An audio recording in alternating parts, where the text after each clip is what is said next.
Hello, grade 8. It's time for another flipped classroom lesson. Today's topic, measuring water quality. How do we measure water quality? Well, since you asked, to identify substances present in the stream or lake, scientists collect samples of the water of living organisms and suspended and bottom sediments. Technicians then analyze these samples in a laboratory with specialized instruments and procedures. Certain measurements, such as temperature, dissolved oxygen, pH levels, turbidity, and conductivity, can be taken in the field with portable equipment.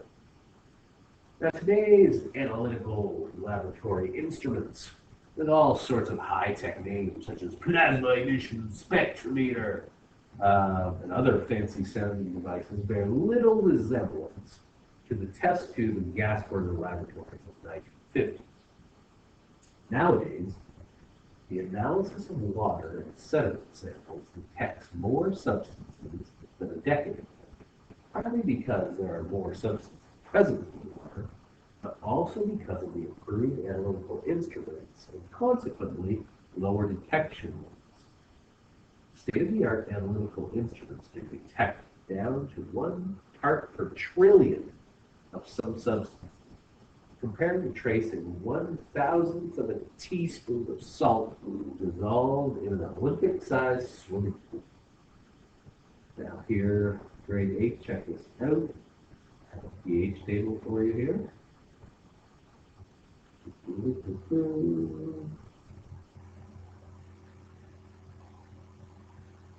We can see with increasing acidity, right here, see that where the arrow's going?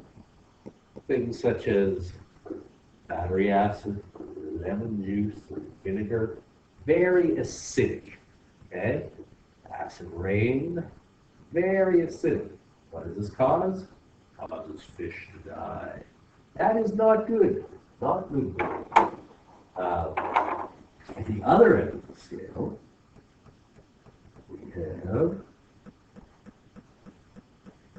what we call base, increasing alkalinity, okay?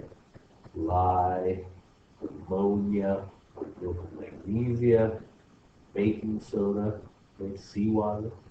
Not acidic at all. As a matter of fact, the opposite of the spectrum, okay?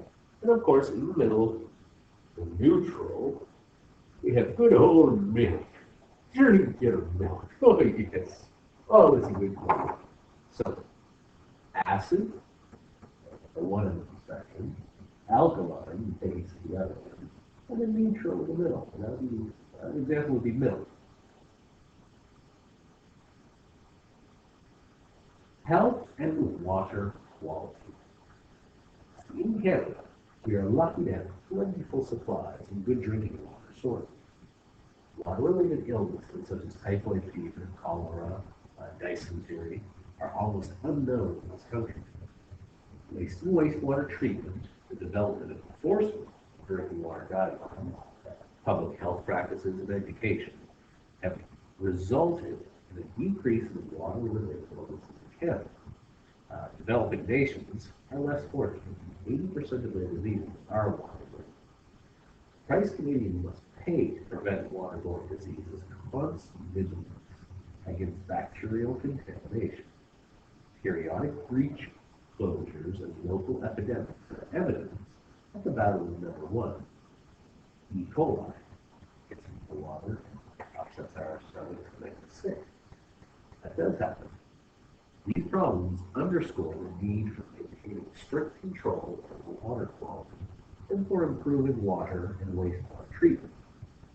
A serious concern today are the toxic chemicals that enter our waters from many different sources, including industry, agriculture, and coal. Little is known about the effects of these toxic substances on human health.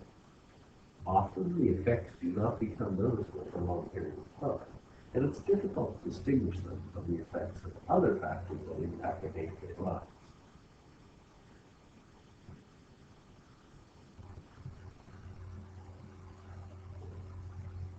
Now, Much more remains to be done to control toxic chemical pollution. Meanwhile, we can all contribute to the prevention of water pollution by not abusing the water of the land. Now, here's a few facts, grade 8. Sampling of water quality facts.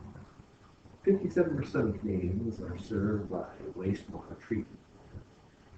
As we mentioned before, 80% of diseases in other nations can be water related. One drop of oil can render up to 25 liters of water unfit for drinking. PCBs can make up to 1 billion liters of water unusable or unsuitable for freshwater drinking.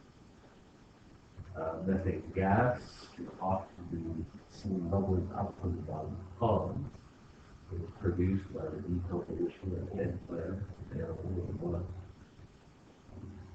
Back to the So what can I do to improve the quality of water? In the face of this planet's overwhelming environmental problems, each individual effort to protect water quality is vital. Together, individual actions can make a difference to water quality and the environment as a whole. You can start by taking the following actions. Avoid hazardous household products. Most household chemicals are safe to use and are environmentally friendly when used according to directions in the package. However, some have a harmful effect on the environment when they are overused or incorrectly disposed of. Always check the label for hazardous items.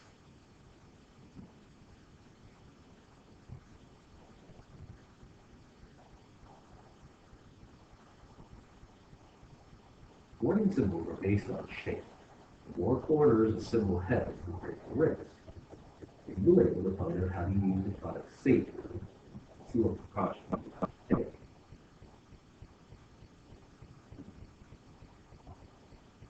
Buy only those environmentally hazardous products you really need. And buy them in quantities that you will be able to completely use up, so that you will not have to worry about disposing of waste. Try to use as many environmentally friendly products as possible. The federal government endorses products that are environmentally friendly. You can always look for the eco label. Products bearing this label have been tested and certified by the Canadian Standards Association. Try not to misuse the sewage system. Don't throw waste down the drain just because it's convenient. Toxic household products can damage the environment and return those to water and food. Toss items such as dental floss, hair, disposable diapers, and plastic tampon holders into the waste basket, not the toilet. These items create many problems with sewage treatment. Always use them completely.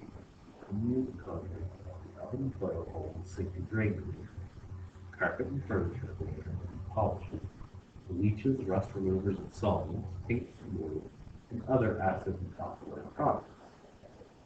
Save food scraps and compost them. Don't dump them down the drain. Use latex-based paint instead of oil-based paint and try to use it up. And always be careful with pesticides and germs.